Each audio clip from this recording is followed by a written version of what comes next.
Hello, আসসালামু আলাইকুম। সবাই কেমন আছেন? আশা করি সবাই ভালো আছেন। তো আজকে আমি একটু মশলা পোলাও রান্না করলাম। তার সাথে থাকছে হাঁসের মাংস আর ব্রুকলি। তো আশা করি আপনাদেরও পছন্দ হবে খাবারটি।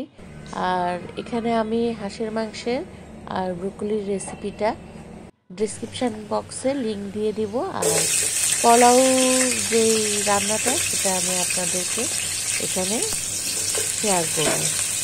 তো প্রথমে আমি এখানে হাঁসের মাংস বসিয়ে দিচ্ছি। হাঁসের মাংসটা বসানোর পরে আমি ব্রকলিটা বসাবো, তারপরে আমি পোলাও রান্না করব। তো মাঝে মধ্যে সবারই একটু পোলাও খেতে ইচ্ছা করে, বাচ্চাদেরও বড়দেরও পোলাও খেতে ইচ্ছা করে। তো আজকে একটু পোলাও রান্নাটা ডিফারেন্ট টাইপের রান্না করব। সেখানে কোনো কাঁচা পেঁয়াজ থাকবে না। আশা করি আপনাদের ওই রান্নাটা ভালো লাগবে। আর আমার রেসিপিগুলো যদি আপনাদের ভালো লেগে থাকে অবশ্যই লাইক, শেয়ার, কমেন্ট এবং সাবস্ক্রাইব করে দিবেন। হাঁসের মাংস আমি আরও 2টা রেসিপি দেখিয়েছি, তো সেভাবে আমি রান্না করছি। এখানে বাটা মশলা আছে, চুই ঝাল আছে। আমি সবগুলো মশলা দিয়ে মাংসটাকে ভালো করে কষিয়ে নিব।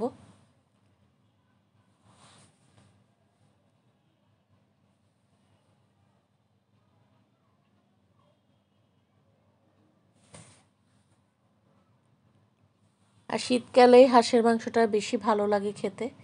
সেটা আপনারা ভাত দিয়ে খান, আর কেউ চাপাতি দিয়ে খায়, কেউ খোলা জালি পিঠা দিয়ে খায়, কেউ চিতল পিঠা দিয়ে খায়, ছিটা পিঠা দিয়ে, ছিটা রুটি দিয়ে খায়, রুমালি রুটি দিয়ে খায়। তো আজকে আমি পোলাও দিয়ে হাঁসের মাংস খাবো, সবাই খাবে।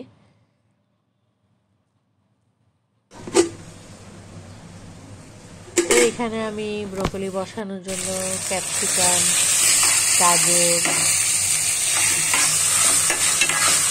ব্রকলি হালকা একটু সিদ্ধ করে নিয়েছি। এখানে মাংস পিস করা মুরগির মাংস, এটা একটু হালকা নেড়ে চেড়ে ব্রকলিটা দিয়ে দিব।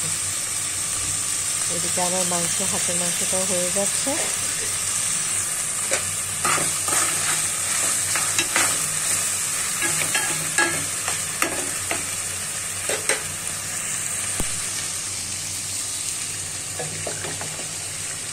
হাঁস রান্না করতে মাংসটাকে একদম ভালো করে কষাতে হবে, আর ঝাল ঝাল করে করলে তো অনেক ভালো লাগে।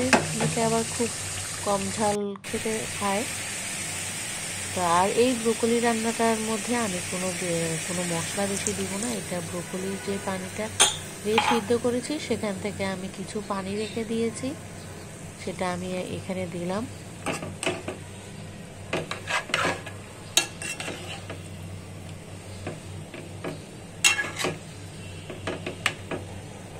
আর আমরা যারা একটু স্বাস্থ্য সচেতন তারা এই ব্রোকলিটা ভাতের পরিবর্তে এমনিতেই খেতে পারি। আমার এইভাবেই ভালো লাগে। আর এখানে আমার হাঁসের মাংসটা একটু চেক করে দেখব।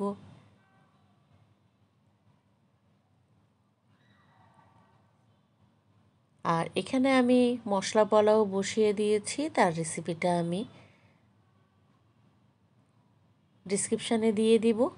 আর দেখুন কালারটা খুবই সুন্দর হয়েছে, আর এখানে কোনো কাঁচা পেঁয়াজ ব্যবহার করা হয়নি। আর এখানে আমি ঘি দিয়েছি, ঘিয়ের সাথে হালকা একটু হলুদ দিয়েছি, আর জিরা, গরম মশলা। তো আমার রান্না তো প্রায় শেষ হয়ে গেল, এখন খাওয়ার পালা। সবাই বাসায় ট্রাই করে দেখবেন, আশা করি সবার থেকে ভালো লাগবে। আল্লাহ হাফেজ।